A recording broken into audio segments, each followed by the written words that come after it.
हे guys welcome back to my YouTube channel आणि आयज वन न्यू व्लॉग हांव स्टार्ट करता रातचो बिकॉज आयज आमच्या वाड्यार जातलो वीरभद्र आणि आमच्या हांगासर विठोबा देवूळ आसा फोंड्या सो थंय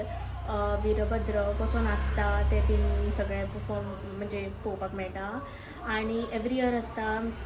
म्हणजे वीरभद्र म्हणजे I think is a form of Shiva आणि कितें कितें म्हणजे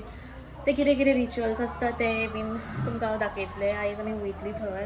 आतां हांव भायर सरता आनी मागीर तुमकां मेळटा आतां आमी ऑलमोस्ट धा जालीं सो आतां आमी भायर सरता सगळ्यांक व्हरपाक आनी सेकेंडली हांवें वॉच घातला बिकॉज वॉच फेर मारलेलो आशिल्लो आनी म्हाका आनी आनी करपाक बेजार येतालो सो हांवें वॉच घातलो सो आतां आमी पळोवया आमी या आनी तुमकां थंय दाखयता ओके लेट्स गो सो आतां आमी वयताय पळय पावली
दिसता दिसान पावता